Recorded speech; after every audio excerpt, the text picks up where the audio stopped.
Baik, kita mulai. Bismillahirrahmanirrahim. Assalamualaikum warahmatullahi wabarakatuh.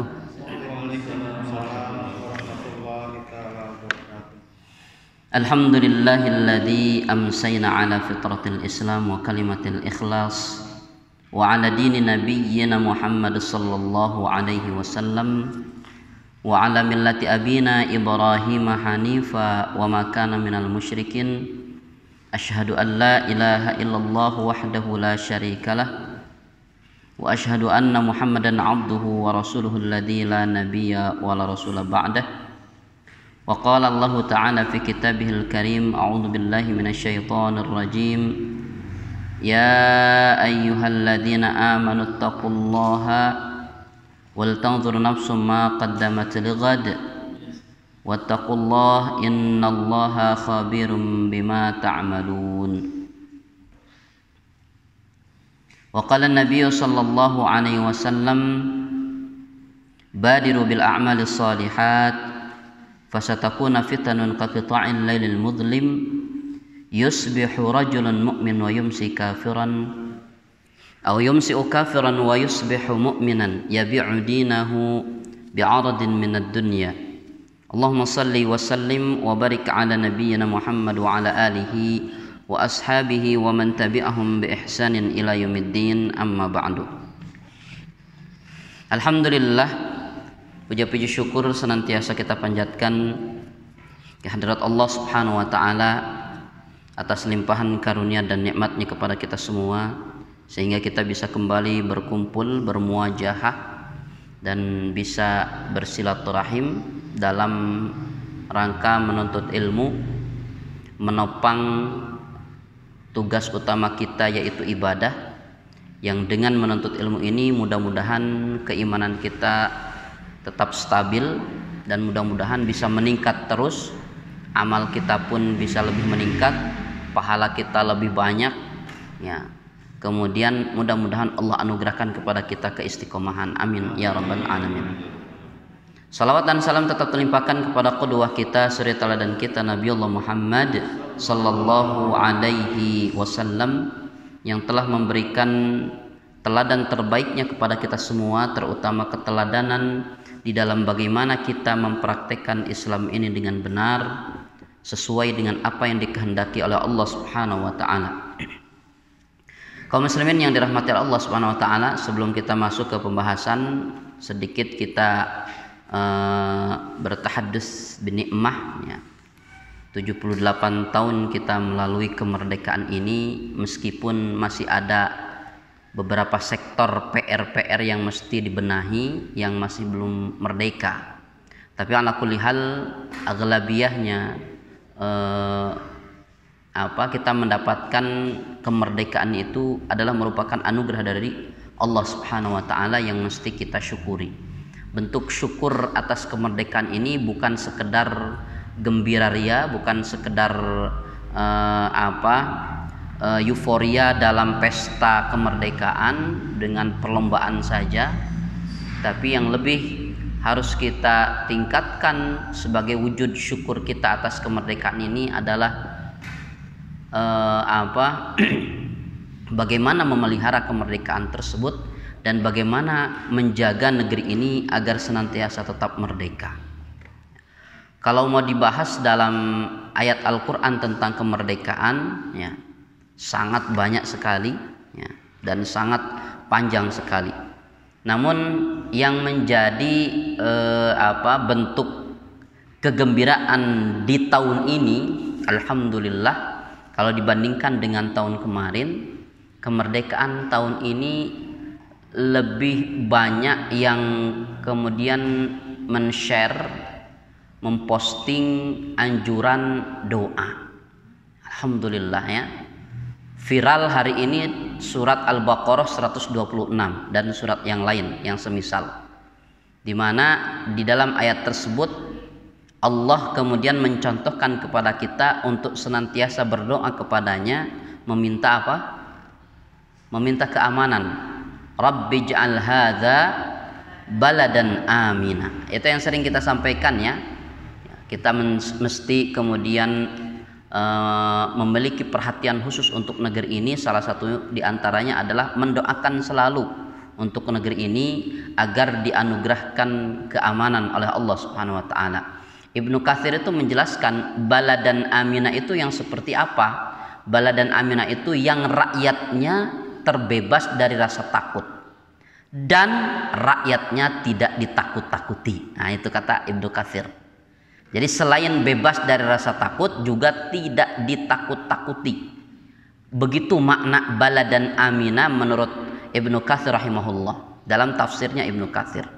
Berarti kalau kita mengambil mafhum mukhalafahnya apa? Ketika rakyat kemudian masih merasakan ketakutan, rakyat masih ditakut-takuti, menunjukkan bahwa negeri tersebut belum negeri yang aman. Ya, tapi ala kulli hal, ya, kita lagi-lagi bersyukur kepada Allah. Ya, kita diberikan kemerdekaan ini, ya, 78 tahun lamanya. Mudah-mudahan masyarakat Indonesia bisa sama-sama menjaga kemerdekaan ini. Jangan sampai kemudian kita terjebak lagi dalam cengkraman penjajah-penjajah baru. Na'udzubillah min dzalik. Kemudian yang kedua, ya, hari ini di beberapa hari pekan ke belakang, ya, kita sedang melalui satu fenomena yang disebut dengan fenomena El Nino, yang kata BMKG ini akan berlangsung cukup lama, bisa jadi sampai akhir 2023 bahkan masuk ke 2024 masih menurut perakiraan cuaca menurut BMKG begitu, ya. Cuma ada kekurangan dari BMKG itu tidak disandarkan, ya, kepada rakyat Indonesia. Kita tetap bertawakal kepada Allah, belum ada seperti itu. Mudah-mudahan tahun depan ada anjuran seperti itu, ya. Mudah-mudahan BMKG itu menganjurkan kita bertawakal kepada Allah dan kita berdoa kepada Allah agar diturunkan hujan. Meskipun menurut perakiraan cuaca sampai akhir 2023 nanti nggak bakalan turun hujan tuh katanya, ya, nggak bakalan turun hujan. Ngeri kan? Coba, ya, berapa bulan berarti? Agustus, September, Oktober, November, Desember, 4 bulan nggak hujan, gimana itu? Allahu Akbar, ngeri kan? Ini kemarau yang cukup panjang, ya, bahkan lebih dari 2024 nanti itu masih ada efek El Nino-nya itu. Meski demikian, kita sebagai orang beriman tidak boleh kemudian gelisah dengan informasi tersebut. Kenapa? Ya, sandaran kita hanya Allah. Sandaran kita hanya Allah. Maka apa, perkuat doa kita kepada Allah Subhanahu wa taala. Oleh karenanya saya menghimbau, selain tadi doa agar dianugerahkan negeri yang aman, itu kemudian selalu kita selipkan dalam setiap doa kita. Juga satu lagi hari ini yang mesti kita panjatkan oleh kaum muslimin, apa? Doa minta hujan. Doanya mau yang pendek, mau yang agak panjang, atau mau yang panjang? Nu pendeknya cing bu, ari umur hoyong nu pendek nu panjang. Tah giliran umur mah geuningan hayang nate nu panjang. Baik, nggak jadi masalah, ya. Doa yang paling pendek agar kemudian kita diberikan hujan oleh Allah Subhanahu wa taala, diingat bu, Allahumma aghithna. Dah, pendek, ya, pendek, ya. Allahumma aghithna, ya Allah hujani kami, begitu artinya itu. Allahumma aghithna, alif ghain fa nun alif, aghithna. Kalau mau rada panjang sedikit, ini panjangnya sedikit nih. Allahumma anzil alainal ghaitha. Kita nggak menggunakan al-mator, ya, karena mator pun artinya hujan. Namun rata-rata istilah al-mator itu terkadang digunakan sebagai bencana. Kalau ghaith itu hujan yang mengandung berkah Allah Subhanahu wa taala. Maka mintanya itu Allahumma aghithna atau Allahumma anzil alainal ghaitha. Mau ditambahkan lagi Allahumma anzil alainal ghaithal mubarakah. Turunkan kepada kami hujan yang berkah, begitu. Itu selalu kita panjatkan kepada Allah Subhanahu wa taala. Jadi meskipun secara perakiraan cuaca tidak akan turun hujan 4 bulan ke depan ini, bagi Allah mustahil nggak turun hujan. Nggak ada yang mustahil bagi Allah.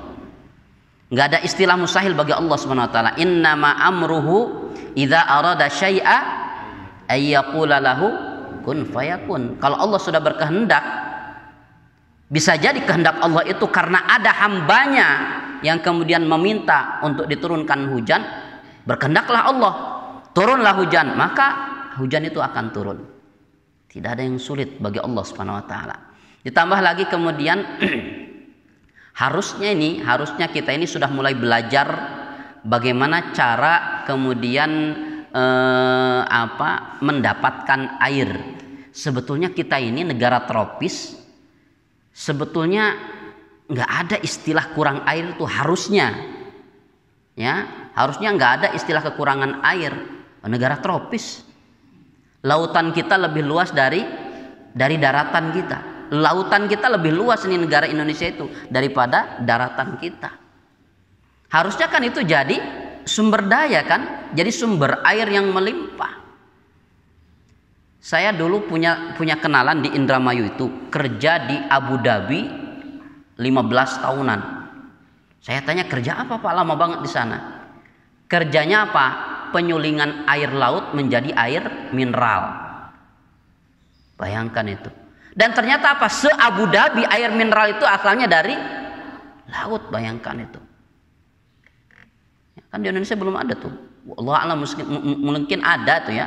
Yang mungkin kurang terekspos. Harusnya ini menjadi sumber daya. Jadi istilahnya tuh nggak bakalan kekurangan lah, ya nggak bakalan ada istilahnya kekurangan air, nggak bakalan ada. Hari ini kan zaman sekarang itu, terutama di NTT NTB itu masih banyak tanah-tanah yang gersang, yang masih kekurangan air, masih banyak itu. Ya termasuk hari ini efek dari El Nino ini, ya mulai itu sumur mulai jarro, ya PDAM mulai mengurangi debit airnya itu ya. Siap-siap saja ini. Maka sekali lagi ya, meski demikian kondisi dan perakiraan yang ada, kita tetap sandarkan semuanya kepada Allah Subhanahu wa taala agar Allah menurunkan hujannya yang berkah kepada kita semua. Amin ya rabbal alamin. Baik, jamaah sekalian yang dirahmati oleh Allah Subhanahu wa taala, insyaallah pada kesempatan kali ini kita seperti biasa akan mengkaji satu kitab di mana di dalam mengkaji kitab tersebut ada keutamaan dan ada jaminan yang Allah sediakan sebagaimana yang Allah firmankan dalam surat An-Nisa ayat 31. Ya, a'udzubillahi minasyaitonirrajim. Allah berfirman, "In tajtanibu kaba'ira ma tunhauna anhu nukaffir ankum sayyi'atikum wa nudkhilkum mudkhalan karima." Sekiranya kalian menjauhi dosa-dosa besar yang aku larang mengerjakannya, kata Allah, nukaffir ankum sayyi'atikum, maka oleh karena sebab menjauhi dosa besar, tidak melakukannya, Allah akan menghapuskan dosa-dosa selainnya, alias dosa kecilnya akan Allah hapus secara cuma-cuma. Wa nudkhilkum mudkhalan karima, kata Allah, dan kami akan memasukkan kalian yang tidak melakukan dosa besar tersebut mudkhalan karima, ke tempat masuk yang mulia. Yang dimaksud adalah jannah Allah Subhanahu wa taala, surganya Allah. Ini kan dua jaminan yang menjadi cita-cita kita semua. Ya. Ya. Kita selalu minta agar diampuni dosa kita, karena kalau ada dosa yang kita bawa mati itu, ya, kalau ada dosa yang kemudian kita bawa mati, maka dosa itu akan diadili nanti, dihisab. Makanya kita selalu minta kepada Allah pengampunan sebelum mati, ya. Wa maghfiratan qablal maut. Kita minta agar dosa-dosa yang pernah kita lakukan ini diampuni oleh Allah sebelum mati itu. Karena kalau ada dosa yang dibawa mati, ya akan dihisab nanti. Ya, akan dihisab itu. Nah, dengan cara tidak melakukan dosa-dosa besar, insya Allah, kalaupun ada dosa-dosa kecil yang kita lakukan, dan tidak mungkin kita manusia biasa tanpa dosa. Ya, al-insanu makanul khata' wan nisyan, kata Rasulullah kan begitu. Manusia itu tempat salah dan lupa. Ya, pasti ada dosa kita yang pernah dilakukan. Namun tetap harapan nggak boleh putus agar dosa tersebut diampuni oleh Allah Subhanahu wa taala. Selain kita berdoa Allahumma ighfirli, Allahumma ighfir lana, kan begitu. Ya Allah, ampunilah kami, ampunilah dosa-dosaku, ampunilah dosa kami. Meskipun kita berdoa, ada ikhtiar lain. Apa salah satunya ini? Mengenali dosa-dosa besar dan tidak coba-coba melakukan dosa tersebut. Nah, jadi mengenali dosa ini, mengkaji kitab ini, salah satu keutamaannya, insya Allah diampuni dosa-dosa kecil kita tanpa ada tebusan apapun. Yang kedua, jaminannya akan dimasukkan ke dalam surga. Semua manusia tentu bercita-cita agar dimasukkan ke dalam surga. Ya, maka mengkaji kitab ini salah satu keutamaannya akan dimasukkan ke dalam surga Allah Subhanahu wa taala sebagaimana surat An-Nisa ayat 31 tadi. Taib ikhwati fillah yang dirahmati Allah Subhanahu wa taala, kita akan mengkaji dosa besar yang ke-58 berdasarkan kitab yang saya miliki ya. Adapun ada cetakan-cetakan yang lain yang memang runutannya berbeda. Ya. Taib, apa itu adzabhu li ghairillah? Menyembelih bukan karena Allah. Ya. Menyembelih bukan untuk Allah. Ya. Menyembelih ya karena selain Allah. Nah, ini dosa besar yang ke-58. Yang dimaksud pembahasan ini, Imam Adz-Dzahabi mengatakan seperti misalkan ketika menyembelih seseorang itu mengatakan bismi syaiton, misalkan dengan nama syaitan, bismi iblis dengan nama iblis, atau bismi fulan dengan nama fulan, begitu ya. Di mana penyembelihan tersebut ditujukan atas nama yang disebutkan tadi. Nah, itu yang dimaksud. Enggak boleh itu. Ya. Jadi penyembelihan dengan menamakan ini selain Allah itu dosa besar. Kemudian Imam Adz-Dzahabi ya,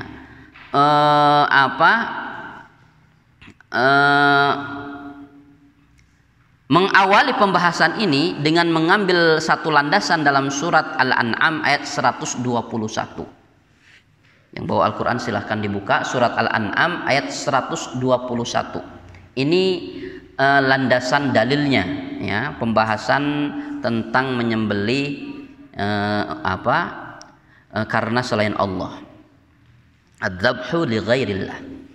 Allah kemudian berfirman dalam ayat tersebut, wala ta'kulu mimma lam yuzkar ismullahi alaihi wa innahu lafisq wa inna asyayatina layuhuna ila awliyaihim layujadilukum wa in ata'tumuhum innakum lamusyrikun.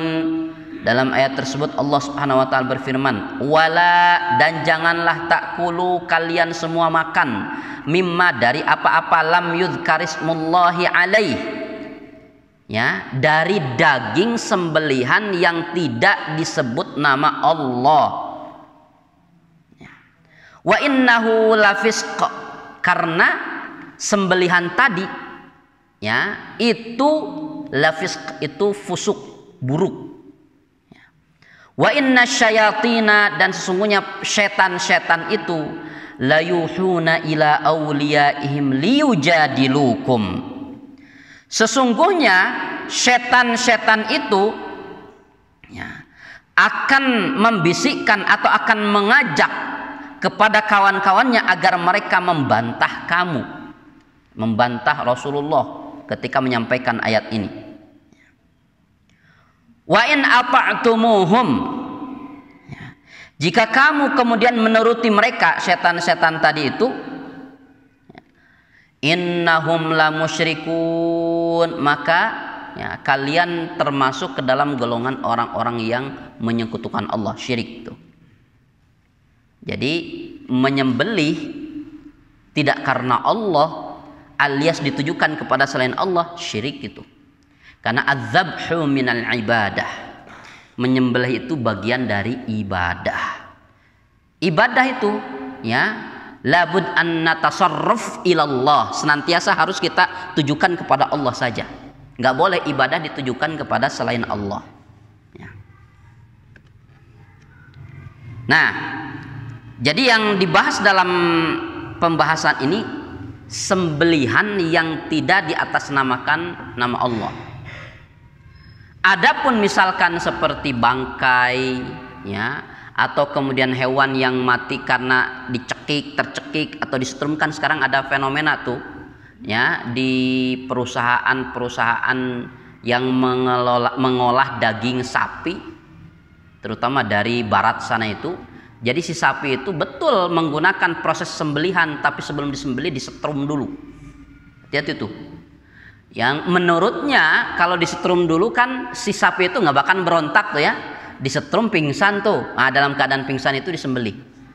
Pertanyaannya, betulkah seperti itu lebih apa ya? Lebih hewani ya. Lebih hewani, betulkah? Tidak ternyata. Ya, setelah ditelusuri justru hasil sembelihan hewan yang sebelumnya disetrum itu atau dibuat pingsan itu, justru dagingnya itu berbeda dari segi warna, dari seratnya pun berbeda. Dan ternyata medis membuktikan betapa ketika dia dalam keadaan pingsan itu dia disembelih, maka si hewan itu merasakan sakit yang luar biasa sakitnya itu. Sehingga membuat otaknya itu kemudian berubah warna, ya, itu merahnya itu merah memar. Ya, merah memar seperti itu. Dagingnya pun tidak segar. Ini hasil penelitian medis itu. Berbeda dengan sapi yang kemudian melalui proses penyembelihan alami. Penyembelihan alami. Itu dagingnya lebih sehat dan ternyata si sapi tidak merasakan sakit. Ingatnya cara proses penyembelihan yang benar. Yang kemudian dua urat utamanya itu kemudian segera terputus. Itu tidak mengalami kesakitan yang hebat. Kalau langsung dua urat utamanya itu langsung putus. Ya kalau nggak begitu misalkan digunyil-gunyil cek, nah itu tetap merasakan kesakitan. Ya, baik ayam, domba maupun sapi itu tetap merasakan kesakitan. Makanya Rasulullah SAW memerintahkan ketika kita akan menyembelih itu apa? Ya, tajamkan dulu pisaunya. Ya, tajamkan dulu pisaunya. Biasanya yang suka jualan bedog tajam itu menjelang Idul Adha rata-rata itu. Ya. Nah, tajamkan dulu pisaunya atau goloknya itu agar apa? Satu ayunan itu bisa langsung terputus dua urat leher yang utamanya itu. Nah, kalau dua urat leher itu langsung terputus di awal gesekan itu, insya Allah rasa sakit itu nggak bakalan dirasakan hebat oleh hewan tersebut. Adapun kemudian berontaknya hewan setelah disembelih itu kekagetan saja. Efek dari kaget, kemudian efek dari keluarnya darah memuncrat keluar itu. Dan itu lumrah. Nah, itu ya. Nah, jadi dalam pembahasan ini yang dibahas itu adalah menyembelihnya tidak atas nama Allah. Kalau bangkai itu sudah jelas ya, sudah jelas itu tidak kemudian diragukan lagi keharamannya. Bangkai itu sudah jelas. Meskipun dalam dalam kondisi tertentu bangkai itu jadi halal, tapi dalam batasan tertentu juga, dalam kondisi tertentu dan batasan tertentu. Kondisi dan batasan seperti apa? Kondisi ketika kemudian dia violet, sama sekali kemudian tidak ada makanan, tidak punya uang, dalam kondisi kemudian krisis, ya, sampai kemudian terpaksa dia harus makan bangkai. Itu pun batasannya apa? Batasannya cukup kemudian tidak sampai kemudian pingsan, gitu ya. Sampai kenyang bukan sampai kenyang. Karena kalau kalau ukurannya kenyang itu tergantung perutnya masing-masing kan, beda-beda kan, ukuran lambung kan beda-beda. Orang dewasa dengan anak kecil kan beda. Orang dewasa mungkin akan kenyang tuh lamun sapiring mentungnya. Ada anak-anak mungkin setengahna atau seperempat piring kan begitu, ya. Maka ukurannya apa? Ukurannya agar kemudian punya energi lagi, punya tenaga lagi. Ukurannya begitu. Bukan sampai kenyang, bukan. Kebolehan makan bangkai itu, ya. Jadi kemudian asal dia punya energi lagi, itu ukurannya, ya. Nah, selain dari itu kemudian bangkai itu haram untuk dikonsumsi. Cuma masalahnya ada oknum nih yang nakal itu, ya. Ada oknum yang nakal di mana kemudian hewan itu diproses tidak melalui penyembelihan. Nah, ini yang masalahnya itu. Kalau hewan itu tidak melalui proses penyembelihan, maka status hewan itu apa? Status hewan itu bisa jadi bangkai nanti. Ada dalam fikih yang lebih khusus ini, ya. Fikih berburu ada itu, ya, di semua madhab, ya, di 4 madhab itu dibahas juga, ya. Ada kan fikih berburu. Misalkan berburu dengan anjing, tentu tidak sembarangan anjing yang kemudian dilatih dulu, yang ketika si anjing itu menerkam itu tidak terlalu banyak mengeluarkan air liurnya, dilatih loh, ya. Jadi si anjing berburu itu tidak asal nerekam, tidak asal buru, enggak, tapi dilatih bagaimana agar kemudian tidak mengeluarkan air liur yang banyak, ya. Jadi kemudian tatkala si anjing itu menerkam buruan itu, air liur yang biasa keluar dari mulutnya itu tidak masuk ke dalam daging atau hewan yang diburunya itu. Itu mesti dilatih memang. Nah, kemudian apa? Kemudian bagaimana si anjing itu ketika menerkam itu tidak langsung mati si hewan buruan itu, ya. Kecuali kalau bisa langsung kemudian menerkam itu pas 2 eret urat utamanya itu. Berarti langsung kemudian mati, bisa. Tapi kemudian secara fikihnya apa? Sebelum dilepaskan anjing buruan itu, di atas namakan dulu Allah. Bismillahi, paling minimnya seperti itu. Bismillahi. Rata-rata kan kebiasaannya kalau menyembelih itu apa? Bismillahi, Allahu Akbar. Sebetulnya yang paling minim itu Bismillahi pun sudah cukup. Bismillah gorehel bisa. Mau lebih dari itu boleh, ya. Jangan kemudian dipatenkan satu redaksi kemudian disalahkan yang lain, enggak, ya. Jadi yudkarismullah itu minimalnya tasmiyah bismillahi, minimalnya seperti itu. Maksimalnya silahkan, ya, mau sebanyak mungkin nama Allah disebutkan silahkan, ya, nggak apa-apa sebetulnya.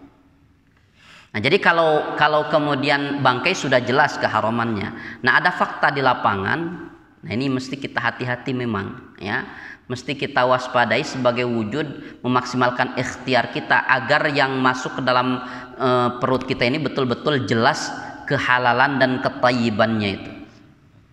Karena Rasulullah SAW memerintahkan kita da'ma yaribuka ilama la yaribuka, tinggalkan, ya, apapun yang membuat kita ragu. Itu proses halal tentunya. Nah, itu kan ragu tuh, ya. Tinggalkan yang ragu-ragu tersebut, ya, menuju kepada yang yakin betul kalau ini disembelih dengan cara yang syar'i. Masalahnya begini, ketika ibu bapak beli daging di pasar, tahu nggak prosesnya?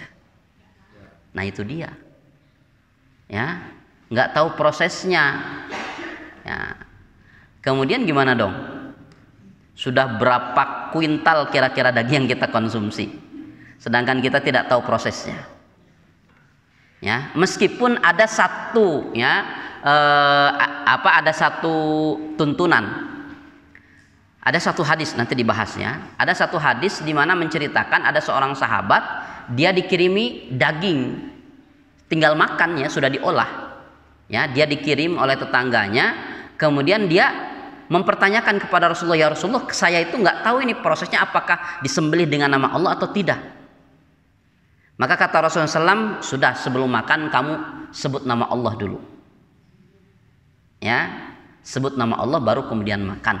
Itu kan kaitannya ketika diberi makanan, ketika diberi daging yang siap makan. Kalau kita belanja makan apa? Ada pilihan dulu kan? Kalau kita belanja kan ada pilihan dulu, mau di sini, mau di sana, mau dengan apa, mau ke yang sudah jelas caranya atau kemudian tidak jelas, mau yang murah, mau yang mahal. Ya, kira-kira yang diburu ibu yang mana itu? Yang murah, yang mahal, yang jelas proses syar'i, atau yang dekat dengan rumah tapi nggak jelas? Nah, itu yang harus diutamakan tuh, yang jelas proses syar'inya. Oh ya. Nah ini apa kita umat Islam itu membutuhkan ini ya, membutuhkan membutuhkan depot-depot penyembelihan syar'i. Tuh ya, kita butuhkan itu tuh. Kenapa selama ini kita kemudian dihadapkan dengan penjualan daging-daging yang kemudian hasil disembelih.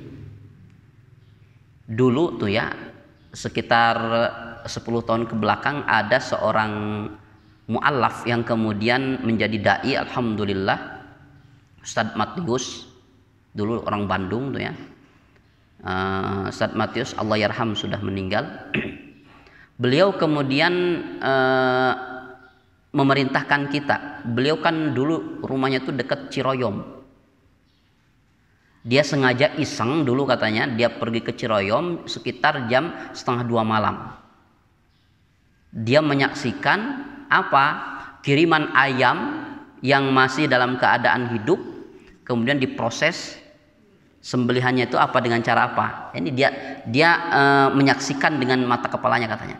Jadi si kepalanya diapit oleh jangjangnya, kemudian disembelih langsung begitu ya. Memang cara sembelihan dalam Islam nggak harus 1 ekor 1 bismillah. Bisa jadi ada kemudian yang membolehkan 1 kali bacanya bismillah untuk misalkan 100 ekor, 1000 ekor boleh.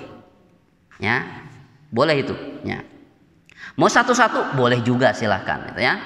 Cuma masalahnya apa? Beliau mengatakan begini, itu sudah disembelih itu, si ayam itu nggak dibiarkan mati dulu, tapi langsung dimasukkan ke air mendidih. Kira-kira itu matinya karena disembelih atau karena air mendidihnya? Nah itu, beliau mempermasalahkan itu. Ya, jadi banyak ayam betul dengan melalui proses penyembelihan, tapi dimasukkan sebelum dia mati, dimasukkan ke dalam air mendidih. Matinya karena air mendidih, kira-kira status ayamnya itu apa? Beliau menyampaikan itu statusnya bangkai.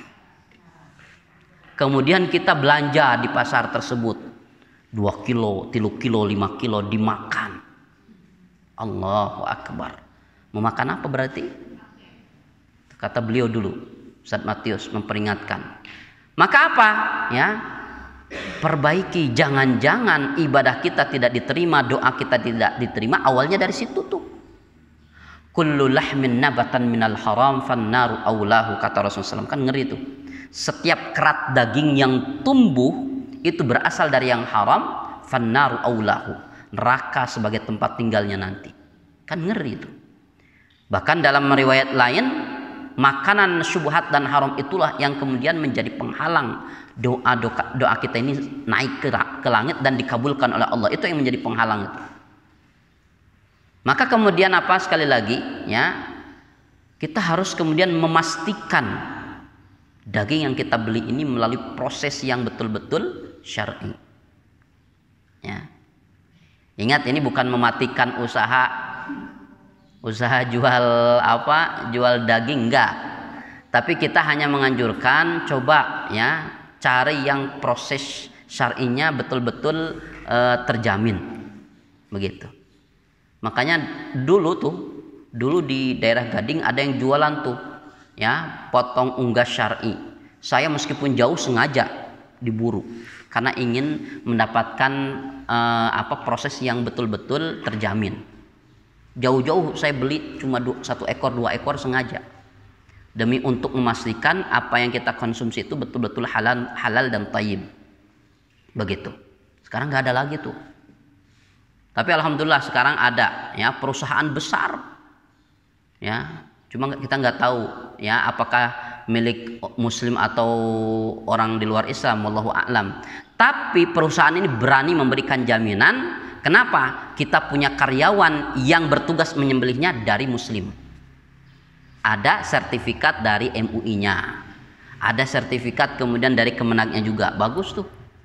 Dia memberikan kenyamanan kepada rakyat Indonesia, khususnya umat Islam.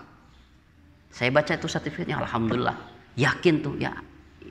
Akhirnya Kemudian saya belinya ke sana. Ya.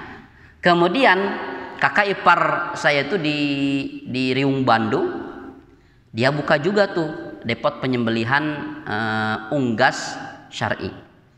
Itu ternyata banyak konsumennya, diantaranya apa? Orang-orang, maaf ya, orang-orang yang notabene bukan orang Islam.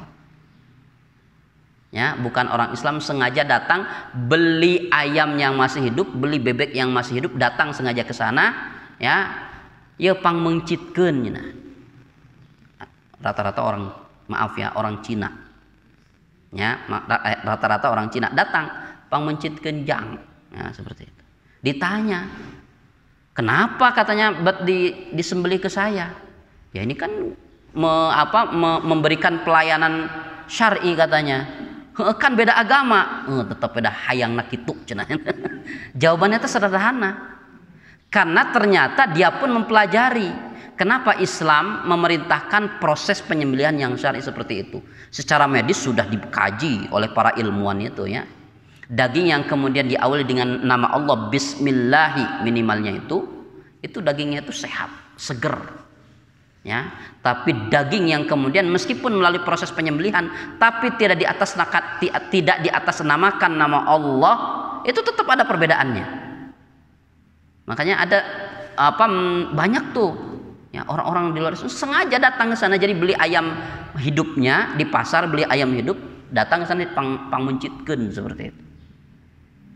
Disembelih sampai kemudian diproses, dicabut bulunya, dikeluarkan jeroannya sampai dipotong-potong dah. Ya. Ini sebetulnya sebagai apa? Sebagai peluang usaha nih. Ya, sebagai peluang usaha sebetulnya kalau mau itu buka saja itu jasa pemotongan unggas syar'i.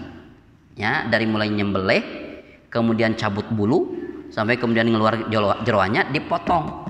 Reks jadi sabaraha bagian. Ya, 8, 10, 12, 15 nah, seperti itu.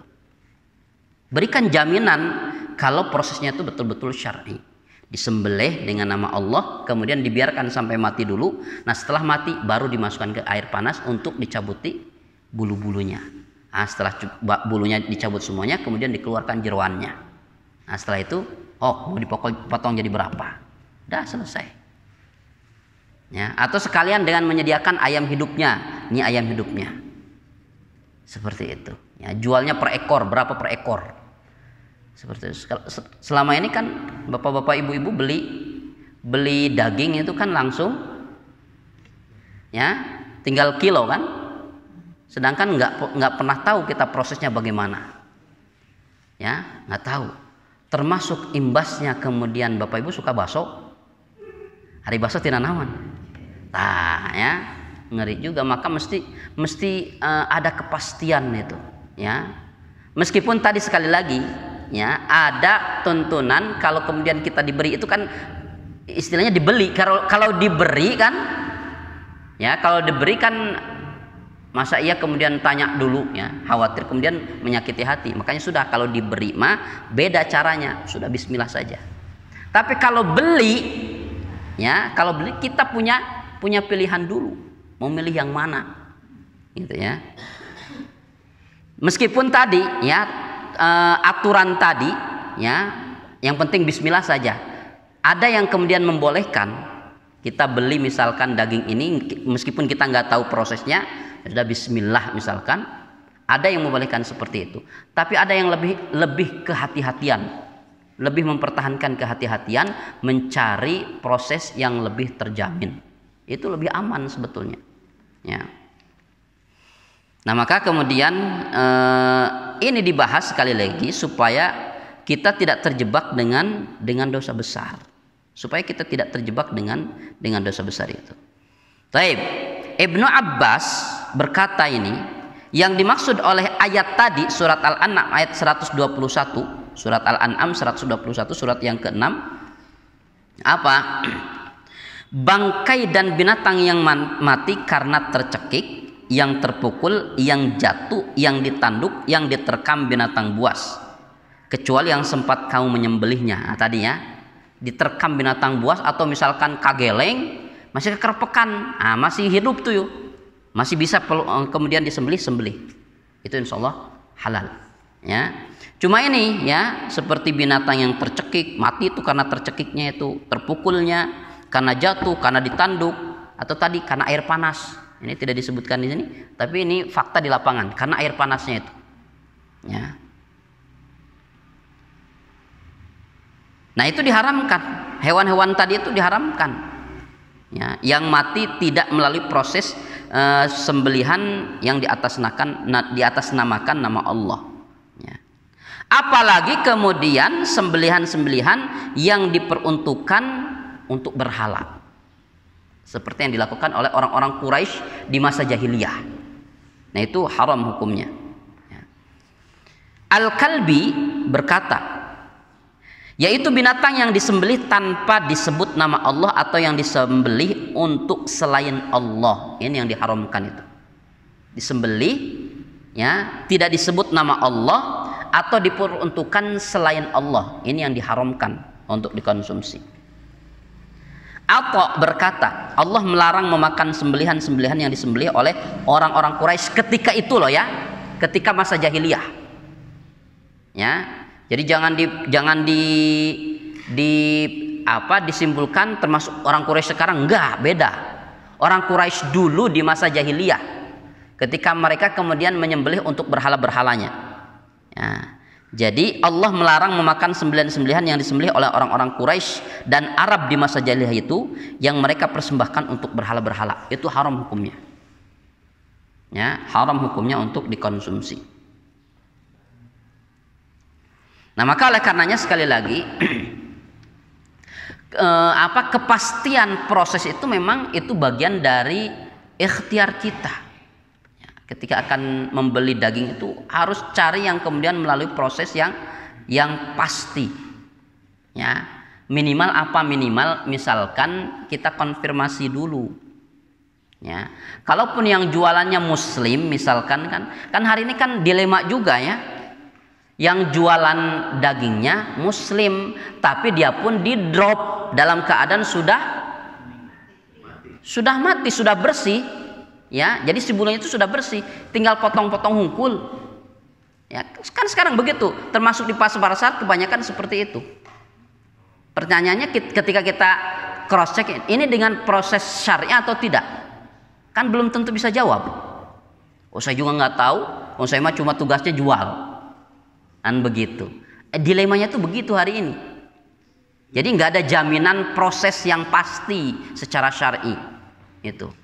Makanya sudah ya, kita beralih kepada daging-daging yang melalui proses yang jelas syar'i, ada jaminannya.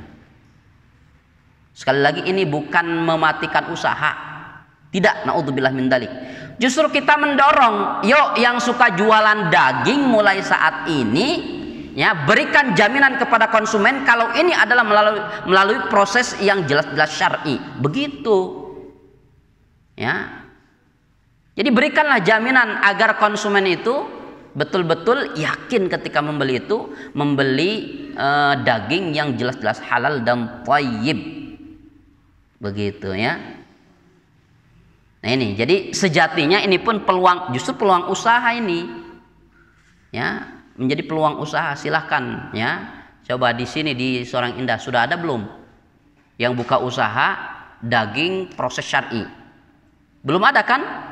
Pasti semua penduduk Sorang Indah pasti makan daging kan? Nah itu, ini peluang usaha, sok mangga tak buka. Ya, lawan ayah dia udah gua abdi. Ya, masih jarang ini. Ya, masih jarang yang menyediakan proses-proses syar'i, jaminan proses syar'i itu. Silahkan buka, ya. Seperti itu. Apalagi sekarang kan Kemenag membuka program besar tuh ya. Program besar sertifikasi. Semua yang jualan makanan atau bahan-bahan makanan itu silahkan urus agar mendapatkan sertifikasi halal seperti itu. Dan gratis katanya, seperti itu. Baik. Nah, jadi dalam ayat ini ya kita sebetulnya diingatkan agar ketika kita menyembelih itu jangan sampai kemudian terjebak dengan cara-cara yang bertentangan dengan syariat ya. Karena sekali lagi apa yang dikehendaki oleh Allah dari cara seperti ini sejatinya adalah kebaikan tersendiri bagi kita, maslahatnya untuk kita sendiri, bukan untuk keuntungan Allah. Tidak, Allah itu sama sekali tidak butuh, ya. Ibadah kita itu nggak butuh sebetulnya, hanya kita yang butuh kepada Allah itu. Bagaimana cara kemudian agar kita mendapatkan perhatian Allah, mendapatkan pandangan Allah, mendapatkan karunia Allah itu, cara merayunya Allah itu dengan ibadah yang Allah tetapkan dan Rasulullah SAW contohkan begitu, termasuk menyembelih. Jangan dikira menyembelih itu bukan ibadah. Makanya dikategorikan dosa besar ketika menyembelih tidak di atas namakan nama Allah, karena menyembelih itu bagian dari ibadah. Kenapa demikian? Memastikan apa yang masuk ke dalam perut kita ini halal atau tidak. Ibadah ini menyembelih itu, ya. Makanya ketika menyembelih tidak di atas namakan nama Allah, maka ya itu dikategorikan dosa besar. Allah Subhanahu wa taala kemudian mengingatkan, wa inna syayatina la yuhuna ila awliyaihim liyujadilukum. Ingat kata Allah Subhanahu wa taala, dan sesungguhnya setan-setan itu akan senantiasa memanggil, menyeru kepada kawan-kawan mereka. Bukan sekedar setan, kawan-kawan setan itu siapa? Mereka-mereka yang ikut bisikan setan, itulah kawan-kawan setan itu. Ya, menyuruh kepada apa? Liujadilukum. Ketika Rasulullah SAW memerintahkan, hei sembelihlah dengan nama Allah, dia akan mengatakan, lah kan semua hewan hatta bangkai itu siapa yang mematikan? Ini ya yang sering kita sampaikan. Terkadang setan menyesatkan kita ini dengan hujjah yang syar'i. Ingatlah ya, terkadang setan menyesatkan kita dengan bisikan-bisikan yang syar'i. Nah, bisa gitu, iya. Ibnu Abbas ketika menafsirkan surat Al-A'raf ayat 16-17, terutama di ayat 17-nya itu, kan kata Allah ya, iblis itu akan mendatangi kita min baini aidihim wa min khalfihim wa an aymanihim wa an syama'ilihim. Nah, ketika setan datang dari arah kanan, ya, maksud setan masuk dari arah kanan itu apa? Kata Abdullah bin Abbas, setan akan menyesatkan kita dengan alasan-alasan ibadah kita. Dengan cara apa? Menunda-menunda ibadah. Keun we da panjang kene waktu salat mah. Tenang we, karek ge adan, sok eta ladangan heula. Sok eta kemudian bereskeun heula rapatna. Kan begitu. Sok bereskeun heula eta tugasna. Kan begitu. Kela ieu kagok filmna can beres. Kan begitu nya. Heuh atuh da karek adan. Allahu akbar geus qomat geuningan. Keun we da qomat, biasana rakaat ka hiji mah sok panjang. Tenang we heula. Ah gitu nya. Tenang waktu sholat mangke sampai 10 menit sampai asar ge masih kena bisa sholatnya tenang we. Kan begitu. Menanti-nanti ibadah yang semestinya kita lakukan. Nah, termasuk di sini saya mesti meluruskan ini. Ada fenomena kemudian keutamaan tapi salah cara. Apa itu? Takhirus salatal isya. Mengakhirkan salat isya. Memang ada satu hadis keutamaan sholat isya itu diakhirkan, karena Rasulullah sering tuh ya mengakhirkan sholat isya. Tapi lihat takhir sholat isya-nya Rasulullah itu apa? Tetap berjamaah di masjid dengan para sahabat semuanya. Begitu Bu, bukan sendiri. Faktanya hari ini takhir sholat al-isya naon? Sendiri di kamar, bari nyempot, bari oyag. Nah, oyag ada tunduh. Begitu. Ini jadi masalah. Lihat dulu takhir salat al-isya itu sebabnya apa dulu. Kalau Rasulullah dulu sering melakukan takhir salat al-isya, mengakhirkan salat isya itu kenapa? Karena ba'da maghrib Rasulullah harus menjelaskan wahyu yang baru saja turun. Dijelaskan sampai datang waktu salat isya belum selesai itu penjelasan, diakhirkan salat isyanya. Dan diakhirkan sholat isyanya itu tetap berjamaah dengan semua sahabat. Tuh. Tapi kalau hari ini takhir sholat isyanya tidak berjamaah di masjid, ini salah tempat ini. Prakteknya salah tempat, prakteknya salah waktu. Kalau mau takhir salat isya yang kemudian menjadi keutamaan, tetap berjamaah di masjid. Setelah itu sambung ke salat tahajud. Begitu yang dimaksud takhir salat al-isya yang menjadi keutamaan itu. Hari ini kan nggak begitu. Takhir salat al-isya-nya itu karena ba'da maghrib nonton, karena ba'da maghrib memburu kuliner, karena ba'da maghrib shopping, karena ba'da maghrib jalan-jalan, karena ba'da maghrib ngerumpi. Ini masalahnya. Ini tidak pada tempatnya ini amalan seperti ini. Maka mesti dikembalikan lagi. Betul, takhir salatan isya itu keutamaan ketika sebabnya syar'i. Ketika misalkan sebabnya apa? Ada pengajian dari ba'da maghrib. Nah ini boleh ya. Kalau ada pengajian ba'da maghrib, isya kemudian istilahnya tuh ditabrak terus, nggak apa-apa. Ini menjadi keutamaan. Kalau alasannya syar'i. Tapi kalau alasannya kemudian tadi tidak syar'i, maka salah tempat itu, salah waktu. Ini masalahnya. Sekali lagi, betul mengakhirkan sholat isya ketika alasannya syar'i itu menjadi keutamaan tersendiri. Dan memang ada kaitannya menjadi keutamaan itu apa? Agar kita kemudian bisa menyempatkan sholat tahajud. Begitu qiyamul lail. Ya, dari makumaha tuh dah ditakhirkan kalau alasan yang tidak syar'i, bari oyag deui tunduh gitunya, enggak khusyuk akhirnya. Sedangkan sholat isya berjamaah di masjid memiliki keutamaan yang luar biasa. Kata Rasulullah apa? Siapa yang melaksanakan sholat isya berjamaah dengan imam rawatib itu imam di masjid, ya, jamaah pertama, berjamaah pertama dengan imam tersebut, maka sholat isya yang berjamaah seperti itu apa? Seolah-olah kita melaksanakan qiyam setengah malam. Maksudnya qiyam itu apa? Ya seperti kita tahajud setengah malam itu. Misalkan sampai jam 12 malam tuh. Kemudian kata Rasulullah SAW, disambung nih pas sholat subuh kita pun berjamaah tuh di masjid dengan imam rawatib, bukan berjamaah di rumah dengan suami. Ya, kalau istri tetap mendapatkan ya berjamaah di rumah ya, tetap mendapatkan keutamaan 27 derajatnya, kemudian keutamaan seperti qiyam sepanjang malam. Tetap mendapatkan istri mah. Karena istri memang ada keutamaan, dia boleh sholat di rumah, boleh juga sholat di masjid. Tapi beda dengan laki-laki. Kalau dengan laki-laki beda.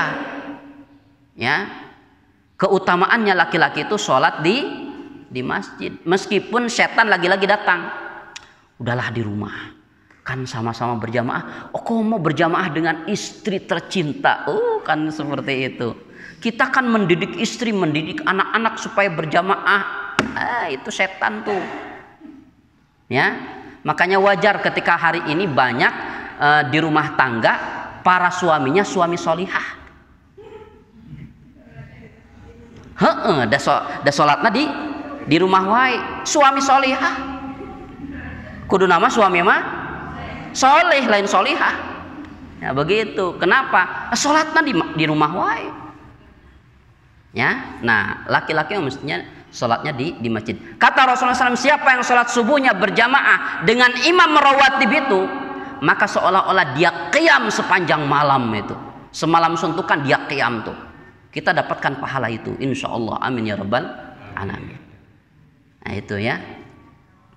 Nah, maka oleh karenanya coba perlu diperbaiki lagi ya, perbaiki sholat kita ini agar kemudian betul-betul sesuai dengan sunnah, dengan pemahaman yang benar, pemahaman ahlus sunnah wal jamaah. Kita ingin menjelaskan tentang kedudukan mazhabul arba'ah. Kita ingin mendudukan manhaj ahlus sunnah wal jamaah, insya Allah di lain waktu. Agar apa? Ya, agar kemudian kita lebih bijak menyikapi. Hari ini yang menjadi sebab perselisihan antar sama umat Islam itu karena dikotak-kotakan dengan madhab. Ya, yang Syafi'iyah merasa benar sendiri kemudian menyalahkan madhab yang lain. Yang Hambali merasa benar sendiri kemudian menyalahkan yang lain. Yang Maliki, yang Hanafi sama seperti itu. Makanya dulu Abul Hasan Al-Asy'ari munculnya itu kemudian dalam rangka untuk memerangi apa? Untuk memerangi fanatisme madhab. Makanya pada kemunculannya Abul Hasan Al-Asy'ari dia tidak kemudian merujuk kepada satu madhab. Dia tidak merujuk kepada satu madhab. Justru dia memerangi orang yang kemudian fanatik dengan madhab tertentu, dia kemudian dia meluruskannya. Jangan fanatik. Bentuk fanatiknya itu apa? Bentuk fanatiknya itu merasa benar sendiri madhab yang dikerjakannya itu, kemudian menyalahkan madhab yang lain. Ini nggak bisa. Madzhabul arba'ah, madhab Imam Abu Hanifah, madhab Imam Malik, madhab Imam Syafi'i, madhab Imam Ahmad bin Hambal, ini semuanya diakui sebagai madhab fikih. Semuanya kemudian diakui kebenarannya. Maka kalau saya simpulkan ini, kesempurnaan fikih ibadah itu ada pada 4 mazhab ini. Bukan salah satunya. Kesempurnaan fikih ibadah itu ada pada 4 mazhab. Maka apa? Sikap kita, meskipun tata cara ibadah kita merujuk kepada satu mazhab, tapi tidak antipati dengan mazhab yang lain. Meskipun kita mempraktekkan dengan satu mazhab, tapi kita tidak mengingkari mazhab yang lain. Itu sikap kita seharusnya. Namun masalahnya hari ini masih ada itu, ya, masih ada umat yang kemudian mengambil satu madhab, kemudian merasa benar sendiri madhab tersebut, kemudian menyalahkan madhab yang lain. Ini yang menjadi persoalan di tengah umat itu, yang sering menjadi sumber konflik itu. Yang pernah atau beberapa kali saya sampaikan kan, santri saya tugas di salah satu kampung di daerah Ciwidey. Santri saya tuh jenggotan, siga ustad, siga syekh bahkannya. Saya kan jenggotan seetiknya, sakianya. Itu santri saya tuh dari sini bewokannya tuh luar biasa. Ini teman beliau, dia tahu tuh. Ya. Dia ditugaskan di sana. Di kuliahnya tuh KKN ya. KKN di mana di Ciwidey itu. Ya. Ketika datang ke sana itu disambut bagus, termasuk oleh imam rawatibnya itu. Dia diminta, "Ustadz, jadi imamnya salat maghrib." Ya, dia cerita itu ke saya tuh. Sebelum dia maju, dia tanya ke temannya yang sama-sama satu kuliahan itu. Di sini biasanya kalau baca Al-Fatihah, bismillahna ditarikeun atau dilaunkeun? Ngaranna ge babaturananya sakuliahan sama safrekuensi ilmunya. Asar wa keneh ti Rasulullah. Sok anu mana wae ge. Dasar wa keneh ti Rasulullah. Akhirnya apa ya? Sudah, dia mengambil cara seperti biasanya. Dia biasanya apa? Dia biasanya praktek ibadahnya Hambali. Yang bismillahnya dipelankan. Atau udah sebelum maghrib teh, "Ustad mangga kapayun." Menirengkuh pisan eta imam rawatibna. Sopan pisan. Pas Allahu Akbar pakai Hambalinya, bismillahnya dilaunkeun ujug-ujug, "Alhamdulillahi rabbil alamin." Beres salat. Bubar jamaah, ujug-ujug eta datang dengan wajah kusam. Imam rawatib nate beda sekarang romannya. Jang engke lamun salat deui bismillahna dibaca. Beda lagi sekarang sikapnya, ya. Oh, tadi dibaca Pak, ngana launan. Kudu ditarikeun. Jadi abi merasa teu sempurna tadi salat, akhirnya diulang deui. Bayangkan sampai diulang deui salatna dia sendiri. Kenapa? Apa coba masalahnya ini? Dia hanya kenal madhab Syafi'i saja. Dia hanya kenal madhab Syafi'i dan dia tidak mengenal madhab yang lain, ya. Sehingga kita ketika bertemu dengan madhab yang lain, nah ieu mah aneh, ya. Nah ieu mah beda. Bahkan ada yang lebih parah, sigana aliran sesat yo. Itu. Efek parahnya begitu ya. Ketika tidak dikenalkan dengan madhab yang lain, muncullah suudzon, ya. Suudzon yang lebih parahnya tadi apa? Menganggap sesat, bahkan menganggap kafir. Naudzubillah min dzalik. Saya dulu beberapa tahun ke belakang didatangi sama RT itu. "Ustaz, puntennya meskipun kita beda akidah." Sebentar. Kela Pak RT, nah beda akidah. Kan di dieu mah subuh tara kunut. Atuh lain beda akidah tuh Pak RT eta mah. Kumaha ya si Pak RT mah? Atuh naon atuh? Eta mah beda fikih hungkul, lain beda akidah. Akidah nama sarua urang teh. Naon bedana fikih jeung akidah? Tah kitu pejabat lamun teu apal Islam teh. Kumarek ngarukunkeun umat lamun bodoh kana agama. Makanya hari ini harus sudah mulai digalakkan.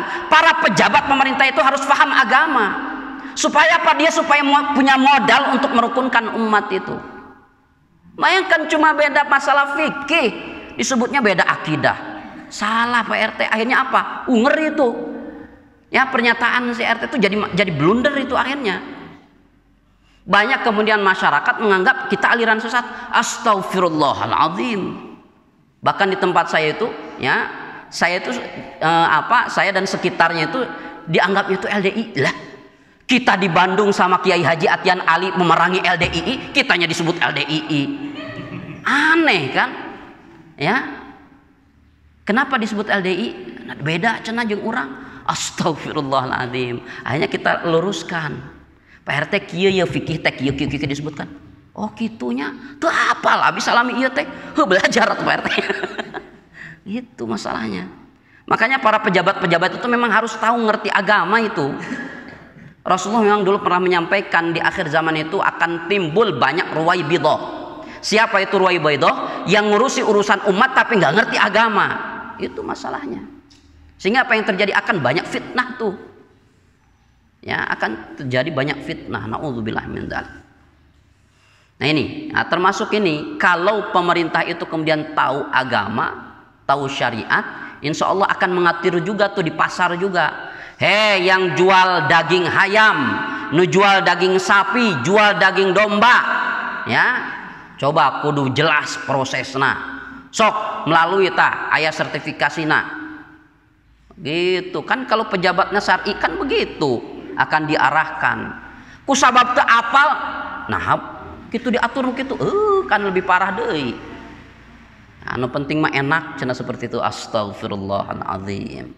Tidak demikian. Maka sekali lagi pembahasan ini kemudian dijelaskan oleh Imam Adz-Dzahabi agar kita tidak terjebak. Ada makanan-makanan yang masuk ke dalam perut kita ternyata itu syubhat atau haram. Naudzubillah min dzalik. Memang di sisi lain ketidaktahuan itu menjadi uzur. Ketidaktahuan itu menjadi uzur, tapi kemudian itu ditanggungkan kepada siapa? Ditanggungkan kepada yang menyajikan. Kan ngeri itu, naudzubillah min dzalik. Nanti itu ketika kenapa kamu tidak selektif tuh mencari makanan? Udah apalna si pedagang ieu teh muslim. Nanti ditanya tuh si pedagang muslimna, kamu ngakunya muslim menyajikan dagangan yang enggak jelas itu. Kenapa? Udah saya mah itu akhirnya nanti patuduh-tuduh akhirnya. Kan begitu di pengadilan itu. Minimal di pengadilan kita kan seperti itu. Kenapa kamu melakukan ini? Karena saya karena dia kemudian didatangkan. Kenapa kamu? Karena dia lagi. Seperti kasus Sambo kamari. Kan ramai itunya, melibatkan banyak orang. Patuduh-tuduh teh. Ya, naudzubillah min dzalik. Makanya kemudian sebelum itu terjadi, antisipasi kita dari sekarang. Sikap kita apa dengan pembahasan ini?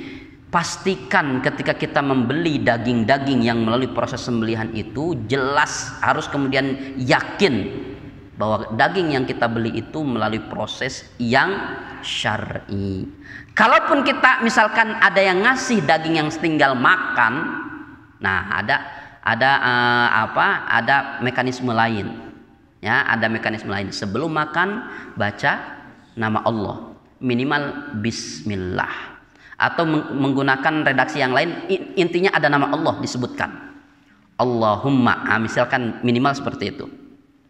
Bismillah atau Allahumma barik lana, Allahu Akbar. Intinya nama Allah disebutkan. Karena tasmiyah itu tidak hanya sekedar bismillah saja. Ya, lebih dari itu pun yang penting kita menyebut nama Allah, silahkan. Ya, lebih luas itu. Ya. Nah, termasuk fikih nih, mau wudhu pun nggak harus kemudian bismillah saja. Mau dimulai dengan alhamdulillah boleh. Yang penting ada nama Allah disebutkan. Ya, awalnya alhamdulillah, akhirnya pun alhamdulillah lagi, boleh. Kalau kita belum hafal gitu ya, seperti itu. Atau diawali dengan bismillah, diakhiri dengan hamdalah, begitu. Baik, ini pembahasan tentang menyembelih untuk selain Allah adalah dosa besar. Maka ya, pelajaran yang mesti kita ambil ketika kita mau menyembelih harus melalui cara yang syar'i. Cara yang syar'i itu apa? Tadi menajamkan pisau atau golok yang akan kita gunakan untuk menyembelih, kemudian atas namakan nama Allah Subhanahu wa taala. Begitu caranya. Kemudian biarkan sampai mati dulu, baru kemudian dimasukkan ke dalam air panas untuk memudahkan mencabut bulunya. Kalau tanpa air panas bisa kemudian mencabut bulu, silahkan saja, itu ya pilihan cara saja. Tapi ini saja mungkin yang bisa kita bahas. Mudah-mudahan ini menjadi peringatan bagi kita semua untuk lebih waspada dan lebih selektif lagi ya, memilih makanan terutama daging itu, agar kemudian yang masuk ke dalam tubuh kita ini betul-betul yang sudah jelas mendapatkan jaminan syar'i kehalalannya itu. Jangan sampai kemudian ada makanan yang syubhat apalagi haram masuk ke dalam tubuh kita. Bayangkan Abu Bakar As-Siddiq sampai kemudian dia berani memasukkan jari tengahnya yang paling panjang itu, kemudian ngagorek-gorek tenggorokannya supaya muntah lagi. Kenapa? Dia baru memasukkan satu suapan roti yang tidak diketahui sumbernya. Ternyata dari pembantunya yang dulu ketika di masa jahiliyah dia punya pekerjaan ngadukun, ngaramal, ya ngaramal. Kemudian dia dapat bayaran berupa roti. Disimpan, tadinya mau ditanyakan, nggak tahu Abu Bakar datang. Abu Bakar tiba-tiba makan roti tersebut. Ditanyakan langsung, kemudian masukkan jarinya sampai muntah, merah wajahnya Abu Bakar As-Siddiq itu, sampai budaknya tadi, pembantunya itu tadi ketakutan. Tuhan, apa yang kamu lakukan? Saya akan mengeluarkan makanan yang tidak jelas, yang haram tadi itu. Itulah jawaban Abu Bakar. Nah, maka seperti itulah Abu Bakar menjaga perutnya, jangan sampai kemudian dimasukkan makanan yang syubhat apalagi yang haram. Termasuk kita harus menjaga perut kita, jangan sampai kemasukan makanan-makanan yang syubhat apalagi yang haram. Demikian, mudah-mudahan Allah SWT selalu membimbing kita dengan ilmu. Mudah-mudahan Allah SWT selalu kemudian menuntun kita di atas jalannya, dan mudah-mudahan kita istiqomah di atas jalan Allah, istiqomah mempertahankan iman ini, sehingga ketika ajal menjemput kita mendapatkan husnul khatimah. Amin ya rabbal alamin. Walhamdulillahirabbil alamin. Subhanakallahumma wa bihamdika asyhadu an la ilaha illa anta astaghfiruka wa atubu ilaik. Wassalamualaikum warahmatullahi wabarakatuh.